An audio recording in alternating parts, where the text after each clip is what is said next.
بسم اللہ الرحمن الرحیم۔ قرآن کریم میں اللہ تعالیٰ نے ارشاد فرمایا ما جعل علیکم فی الدین من حرج، کہ اللہ تعالیٰ نے تمہارے دین میں کوئی تنگی نہیں رکھی، ایسی تنگی جو ناقابل برداشت ہو اور دین یہ کہتا ہو کہ اسے برداشت کرو، ایسا نہیں ہے۔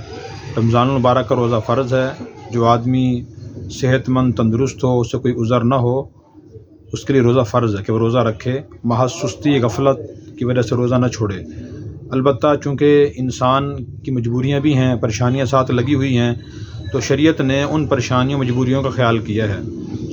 10 قسم کے لوگ ایسے ہیں جن کو اسلام نے روزہ چھوڑنے کی اجازت دی ہے کہ وہ روزہ چھوڑ سکتے ہیں۔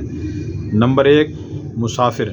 جو آدمی شرعی مسافر ہو، یعنی 77 کلومیٹر کم سے کم سفر کرنے کی نیت سے سحری کے وقت سے پہلے، یعنی صبح صادق ہونے سے پہلے اپنے شہر کے حدود سے نکل گیا ہو، وہ شرعی مسافر ہے، وہ روزہ چھوڑ سکتا ہے۔ اگر اس نے روزہ رکھا ہوا ہو تو وہ روزہ توڑ بھی سکتا ہے، البتہ اگر تکلیف پریشانی نہ ہو تو روزہ رکھنا اس کے لیے افضل ہے۔ اسی طرح نمبر 2، بیماری اور مریض۔ جو آدمی بیمار ہو، شدید بیماری میں مبتلا ہو، اس بیماری کے ہوتے ہوئے روزہ رکھنا بہت مشکل ہوتا ہے۔ مثلاً کسی آدمی کا آپریشن ہوا ہے، کمزوری بہت ہے، اسے غذا اور خوراک استعمال کرنی ہے، اگر وہ استعمال نہیں کرے تو پریشانی ہوتی ہے۔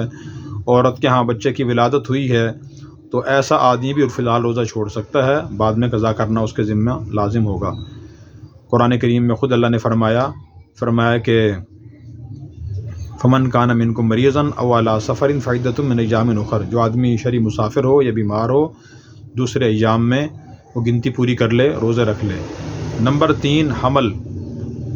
جو عورت امید سے ہو تو اور اسے دوران حمل روزہ رکھتے ہوئے ناقابل برداشت تکلیف کا، کمزوری کا سامنا کرنا ہو، یا اسے دوا استعمال کرنی ہو، وہ روزہ چھوڑ سکتی ہے۔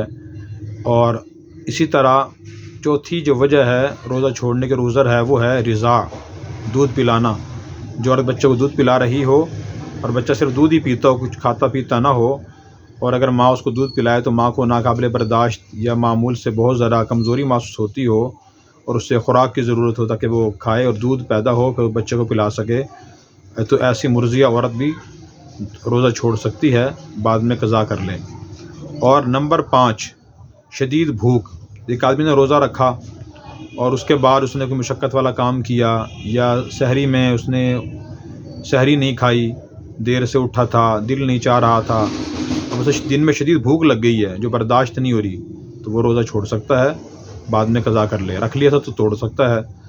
اسی طرح پیاس ہے، کسی آدمی کو ناقابل برداشت پیاس روزے محسوس ہو رہی ہے، یا اسے پیاس لگتی ہے، کوئی ایسی بیماری ہے شدید پیاس لگتی ہے اسے، تو وہ روزہ چھوڑ سکتا ہے، اور اگر شدید پیاس لگ جائے روزے کی حالت میں، روزہ توڑ بھی سکتا ہے، بعد میں قضا کر لے۔ نمبر 7، کسی آدمی کو ہلاکت کا یا عقل میں فطور آنے کا اندیشہ ہو۔ ایک آدمی اتنا بیمار ہو گیا ہے روزہ رکھ کر، اگر روزہ نہ کھولے تو وہ مر جائے گا، جیسے سانپ نے کاٹ لیا، بچھو نے کاٹ لیا، اور اسے فوراً کھانے والی دوائی استعمال کرنا ضروری ہے، اگر استعمال نہ کرے تو موت کا اندیشہ ہے یا عقل میں فطور آنے کا اندیشہ ہے، اس کے لیے روزہ توڑ دینا جائز ہے، بعد میں قضا کر لے۔ نمبر 8، مجاہد، یعنی جہاد بھی ایک عذر ہے۔ اگر مجاہدین یا فوجی کہیں شرعی جہاد کرنے جا رہے ہیں اور انہیں پتہ کہ آج لڑائی ہوگی، اور روزے کی حالت میں لڑنا بہت مشکل ہے، بھوک پیاس لگتی ہے، کھانا پینا پڑتا ہے، تو ایسا مجاہد اور ایسا فوجی بھی روزہ توڑ سکتا ہے، بعد میں قضا کرے۔ حدیث میں آتا ہے نبی پاک صلی اللہ علیہ وسلم صحابہ کرام کو لے کے جب مکہ فتح کرنے جا رہے تھے تو رمضان المبارک کا مہینہ تھا، جب مقام عسفان میں پہنچے تو وہاں پہنچ کر آپ نے اور صحابہ کرام نے روزے کھول دیے تھے، دن کا وقت تھا، تو روزہ کھول سکتے ہیں مجبوری کی حالت میں۔ اسی طرح 9واں جو عذر ہے وہ اکراہ ہے۔ اکراہ کا مطلب مجبور کرنا۔ کوئی شخص کسی روزہ دار کو خدا نخواستہ مجبور کر دے کہ آپ روزہ توڑیں، ورنہ میں آپ کو خدا نخواستہ وہ کہ فیر مار دوں گا، آپ کا میں عضو کاٹ دوں گا، اور روزہ دار کو یقین ہو کہ ایسا کر گزرے گا، تو تب بھی روزہ دار روزہ توڑ سکتا ہے، روزہ توڑ دے اور بعد میں اسی قضا کر لے۔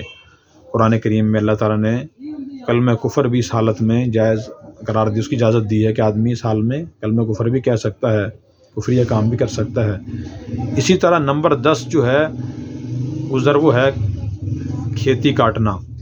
اگر رمضان المبارک کا مہینہ ایسی موسم میں آ جائے جس میں کھیت کاٹنا ضروری ہو، فصل کاٹنا ضروری ہو اور گرمی بھی ہو، اگر آدمی کھیت نہیں کاٹے گا اور فصل کو نہیں سنبھالے گا، رمضان کے بعد اگر کاٹے تو اس کے ضائع ہونے کا، خراب ہونے کا اندیشہ ہو، فی الحال اس کو سنبھالنا ضروری ہو۔